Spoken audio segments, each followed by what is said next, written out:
All right, y'all, we here. And the next team that will be getting its own Outlook video for the 24-25 season, she's whining because she wants to go outside because she just heard my mom open the back door, but I promise she's fine. The next team that will be getting its own Outlook video for the 24-25 season is the Minnesota Timberwolves. Now, Minnesota's a team that I'm high on because they kept all of its key guys. I mean, sure, they lost some small pieces like Kyle Anderson, but they kept all their key guys for the most part. They also got better in the draft with guys like Rob Dillingham and Terrence Shannon Jr., or at least I predict that those guys will help the team be better. Ant got some very valuable experience in the playoffs this year, which is going to help him, and I think it's going to, learning from some vets, learning from some of the greatest players the game has ever seen, I think that'll likely help his game even more, especially kind of with that shooting or just kind of the timing and the passing. Like, he can learn passing from LeBron and then timing and shooting from guys like KD. Like, pull-up, if he can get better with his pull-ups, like from guys like KD, and then just learn shooting and more three-point shooting, especially catch and shoot from Steph, I think that's phenomenal for him. And he literally just is coming off playing in the Olympics, like as I'm recording this video, when did the Olympics finish? 3 days ago? Like, you know what I'm saying? 2 days ago? So it was into Saturday, so 2 days ago. Like, that's... If he could really learn some skills from those guys and can hone in on those skills that he learned from those guys, I think that'll help him be a lot better this year, which is already scary because he's already arguably the best shooting guard in the league. But my one worry about this team doesn't come with the rookies and it doesn't come with Anthony Edwards. It comes with Cat and Gobert. Not because those two can't work together, because we saw last year they can have a very, very successful regular season with those two working together. They were literally one of the top 2 seeds in the West, right? So they can very well have a very successful playoff run and very successful regular season with those guys. We just saw them make to the conference finals with both those guys. So don't get me wrong. It's not like the worry is so big that it's like, oh, those guys are going to hold them back so much. It's not that, because they're both very good at what they do. But the problems are when you have a Gobert out there, you know he can't guard in space, so you can't switch everything. And Luka proved that in the conference finals, hitting that game winner over him, absolutely cooking that man on a game-winning possession in an ISO. And Cat is likely to have some playoff disappearances like he did in these most recent playoffs. Now, some of y'all are probably looking at that and you're thinking, yeah, Cat had some playoff disappearances, but so did Anthony Edwards. I know. So he is not let off the hook here either. Like I said, he does have things he needs to improve on. He has things that he can get better on. He has things that he can get better. He has things that he can do better next season, especially that'll help him have less of those playoff disappearances, because it'll be even harder to guard him and even harder to guard this Minnesota offense when he can do more things on the offensive side of the ball. But with all that said, Minnesota's led by a very good coach and Chris Finch. Remember, he wasn't on the sidelines for that Western Conference Final Series because he had like something like torn a PCL or something. Something happened in his knee. So he was like kind of behind the bench coaching, which, I mean, it's not a huge deal, but it's kind of a big deal. You know what I'm saying? Like, it's kind of one of those things that might just throw off.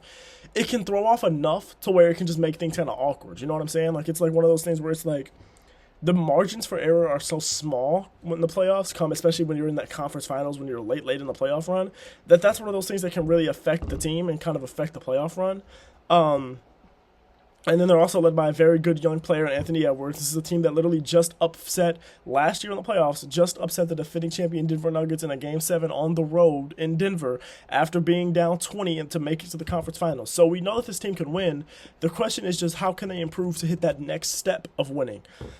And to me, realistically, the best case scenario for the Minnesota Timberwolves is to win the NBA Finals next year. Like, I think it's not at all crazy to say that Minnesota could very well win the NBA Finals next year. That, keep in mind, they were just in the conference finals last year, and I think they got better. So, yeah, they could very well win the conference. They could very well win the NBA Finals next year. The West is loaded.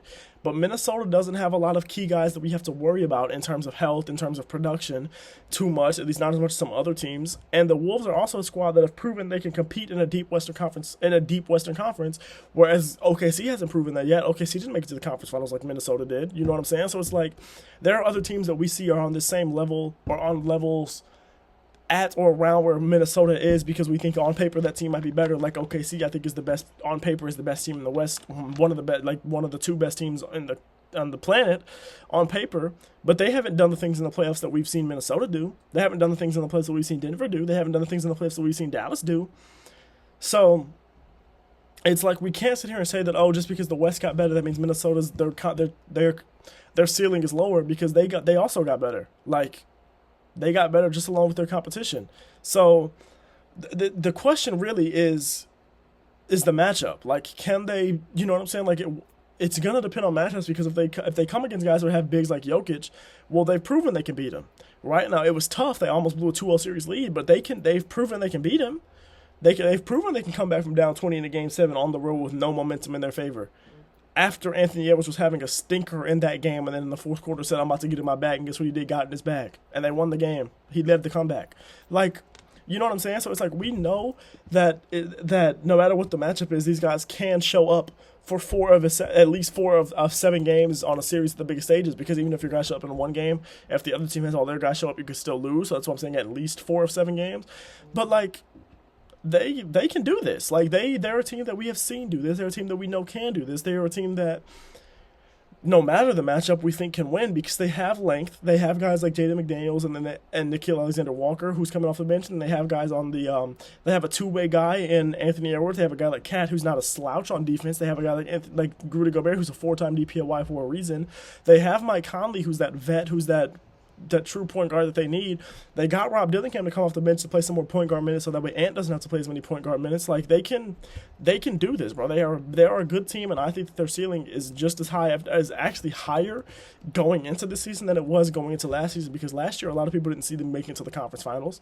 I thought that not at the beginning of last year. Now, come playoff time last year, I thought they were going to lose to Denver, but I was thinking if they were on the other side of the bracket, they would have made it to the conference finals versus Denver. I was just saying they weren't, so like I thought they were going to lose to Denver, but they beat them. So, you know what I'm saying? So it's like we don't have to pretend like we're overly worried about that, because Denver got worse this year, keep in mind. So, like, I think Minnesota's the second best team out west right now, because that experience in the Olympics, Anthony Edwards had to make some big plays and big moments. Now, sure, there were some moments where he didn't look great, but I expect him to have less of these lapses, and with just simply another year under his belt. Because remember, what was he drafted, 2020? Ants is stupid young. So with just another year under his belt, his game should be better overall as well, just without even the Olympic experience. So let's just say Minnesota, right, since we were talking about matchups. Let's say Minnesota makes it out of the West. Let's say they face against a healthy Boston or a healthy New York team in the finals, where they have a lot of wing players, they have a lot of defense, they are a very good team, right? That could be a very, very, very winnable series for Minnesota, realistically, because you have the superstar power of Ant, like I said, the shooting and sometimes two-way ability of Cat, and just the length and size of Cat also. The length and defense of Nickeil Alexander-Walker and Jaden McDaniels, improve ball handling with Dillingham and Shannon Jr., who can not only handle the ball, but can also give you more scoring off the bench, compared with Naz Reid, who just won 6th Man of the Year, so now your bench is looking even better this year than it did last year. I mean, are we saying that it's impossible for them to win those matchups? I get that you could argue the wings for both Boston and New York are better, but let's not pretend like these wings are just nothing. The one thing you could say is like, oh, the shooting here isn't as great as it is for a team like Boston or a team like New York, and I agree with you. But Anthony Edwards' three-point shot could very well be better. Jaden McDaniels' three-point shot could very well be more consistent, especially in the big moments. Nickeil Alexander-Walker can hit threes. Naz Reid can hit threes. Cat is one of the best big man shooters of all time. Now, Rudy Gobert, stay inside the arc, brother. But everybody else, and Rob Dillingham and Terrence Shannon Jr., they can hit some threes. And they're not snipers, not known for hitting threes, but they can hit some threes. So Minnesota could very, very well win in a series against a team like Boston or against a team like New York, who are, to me, the top 2 teams in the East. And it's very realistic to me that Minnesota's absolute best-case scenario is winning a ring this year, and I'm really not sure that anyone's going to tell you differently.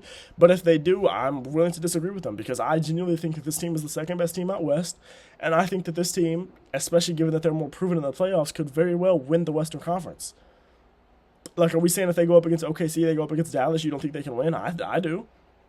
No, I think OKC would be a tough test. I think Dallas would be a tough test. I think Denver will be a tough test, because you have those guys that are like each one of those guys on that team is also an MVP candidate. We're MVP candidates where Anthony Edwards hasn't done that yet, but he could very well be an MVP candidate after this year. You know what I'm saying? So it's like we can't sit here and act like Minnesota has no chance. In fact, I think Minnesota has and some of those series would be like a 50-50 shot if everyone's completely healthy. You know what I'm saying? Like, it's very, very realistic they could win the finals this year.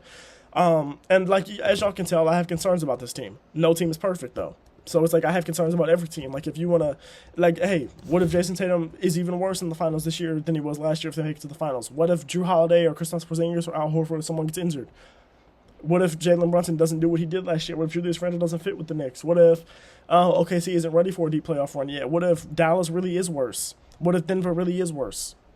You know what I'm saying? Speaking of Dallas, that's the video you're going to be getting tomorrow, which is Friday as you're seeing this. For me, it's Monday, but for y'all, it's Thursday when you're watching this, I hope. And then you'll be getting this Mavs video on Friday. So, yeah, I'm about to record that. And then we done with today. 5 videos recorded today. I don't know why I'm telling y'all that, but yeah, I love y'all. Appreciate y'all. Thank you for watching, man. And don't sleep on Minnesota now. Don't sleep.